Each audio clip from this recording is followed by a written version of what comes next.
Well, I am standing in a kitchen with Joelle from Smith Berry Barn. And Joelle, today we're going to be talking about berries because it is that time of season when there's so many different varieties coming on, but you have some really specific and easy ways to how, once picked, taking care of them to their richest and fullest flavor for us, right? Exactly. So basically what's important to us is that you take care of them pretty quickly. Right. We are a no spray farm on our berries, and because they don't have spray, they don't have the added protection of from mildew and molds and things like that.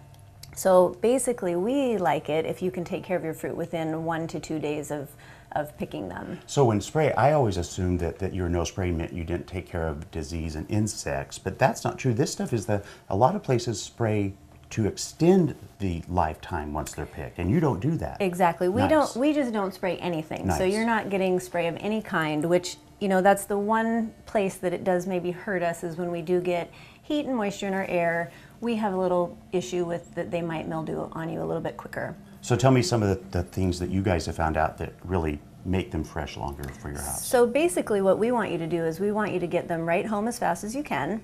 We don't like it when they sit in the trunk of your car and you go grocery shopping.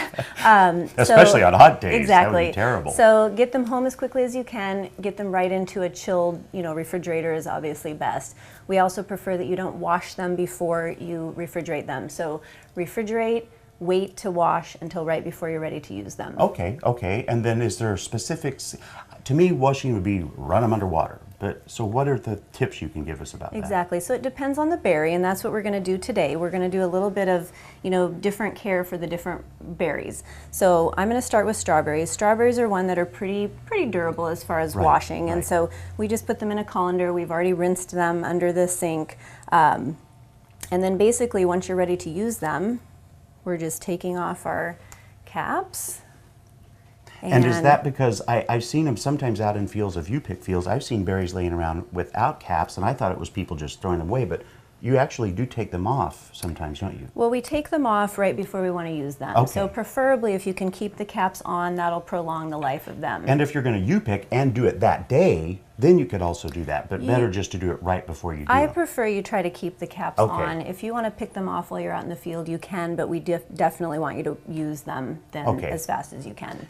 And what can I do to help? So you're going to move on to raspberries, and raspberries are a little softer. If you notice, they do not have a core inside. So raspberry is one that loses its core when you pick it, and that means it's softer and more fragile. So basically what we're going to do is I'm going to have you dump gently into the water, and you'll just kind of float them in there. And you'll notice they do float, don't they? They do float. And then a little bit of just gentle swishing if you want to use your hands or a colander.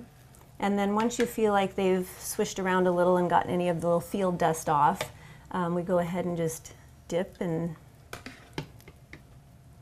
and then you're just going to let them drain a little. Yep. And so what we're doing here is we're laying the berries out on a paper towel. Just to give them a little chance to air dry. And so depending on what you're doing with your fruit after you've prepared it, you don't want it to necessarily be wet. So we're going to do a little bit of freezing with this fruit.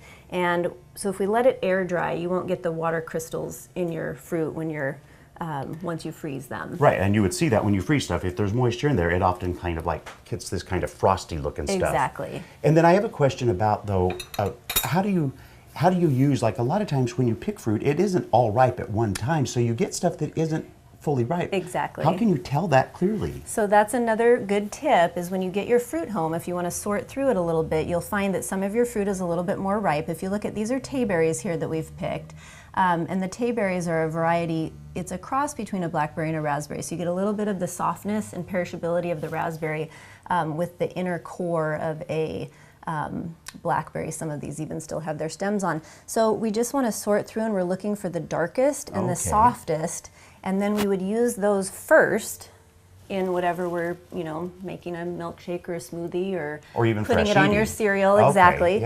And then once you've used your ripest ones, then the next day you can go into your, a little bit less ripe out of your refrigerator. So what we're going to do is finish putting these strawberries out and then put this in the freezer. So we're going to take a break, and then when we come back, you already have some that have been frozen we're going to look at. Perfect.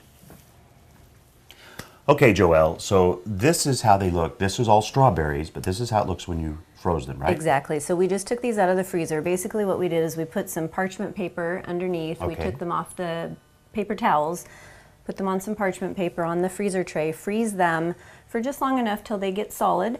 And then we have individually frozen Right. berries, and then we go ahead and just turn them into a freezer bag or whatever type of container you like, and they will last about 6 months in the freezer. And you always tell people, be sure to put the date on there, Exactly, right? So you know yes. exactly. Yeah. Well, there you have it. You know, some of the great things about the Northwest are the fruit and the vegetables that we get. So if you want to learn more about how you can also gather them in and freeze them and make them last longer for yourself, you can go to gardentime.tv and we'll click you over to their website because they have a whole list of all this kind of information, or better yet, come out and see them and get the information and the fruit for yourself. Thank you so much, Joelle. Thank you.